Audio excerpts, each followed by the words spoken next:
திணிப்பது, சமஸ்கிருதத்தை திணிப்பது என்கிற இந்த நடவடிக்கை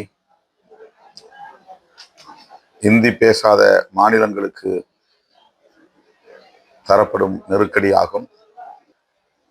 அத்தகைய முயற்சியை இந்திய ஒன்றிய ஆட்சியாளர்கள் கைவிட வேண்டும்.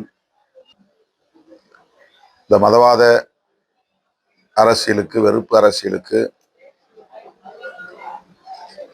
இந்தி சமஸ்கிருத திணிப்பு அரசியலுக்கு ஒருபோதும் தமிழ்நாட்டு மக்கள் இடம் கொடுக்க மாட்டார்கள். 2026 சட்டப்பேரவை பொதுத் தேர்தலில் திமுக தலைமையிலான மதசார்பற்ற முற்போக்கு கூட்டணி மகத்தான வெற்றியை பெறும். விடுதலை சிறுத்தைகள் கட்சி அங்கம் வகிக்கும் இந்த கூட்டணியின் வெற்றிக்கு தமிழகம் தழுவிய அளவில் மிக சிறப்பாக, தீவிரமாக களப்பணி ஆற்றுவோம். 2011 பொதுத் தேர்தலுக்கு பிறகு நாங்கள் உறுதிபட தெரிவித்த நிலைப்பாடு, சாதிய மதவாத அரசியல் கட்சிகளோடு ஒருபோதும் நாங்கள்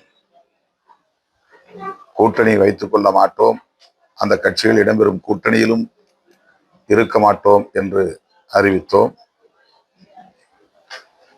அந்த நிலைப்பாட்டில் இன்றும் நாங்கள் உறுதியாக இருக்கிறோம். திமுக கூட்டணியில் எந்தெந்த கட்சிகள் சேர வேண்டும் என்பது குறித்து திமுக தலைமைதான் முடிவெடுக்க வேண்டும். விடுதலை சிறுத்தைகள் இந்த கட்சியை சேர்க்க வேண்டும், இந்த கட்சியை சேர்க்கக்கூடாது என்று சொல்லுவதற்கு எந்த அதிகாரமும் இல்லை, உரிமையும் இல்லை. நாங்கள் எங்கள் நிலைப்பாட்டில் உறுதியாக இருக்கிறோம் என்பதை தவிர திமுகவுக்கு ஆலோசனை சொல்லக்கூடிய இடத்தில் அல்லது நெருக்கடி தரக்கூடிய இடத்தில் நாங்கள் இல்லை.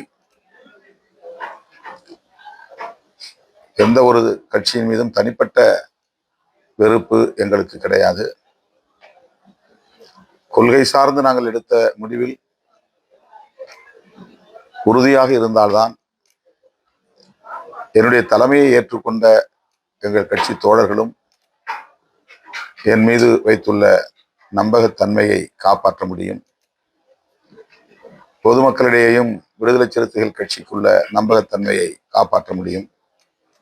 திமுக கூட்டணியை எதிர்க்கிற வலிமை எந்த கூட்டணிக்கும் தமிழ்நாட்டில் இல்லை. குறிப்பாக அதிமுக, பாஜக ஒரு கூட்டணியை உருவாக்கி இருக்கிறது. ஏற்கனவே இருந்த கூட்டணியில் வெளியேறிய கட்சிகளை இப்போது சேர்க்கிறார்கள், அவ்வளவுதான்.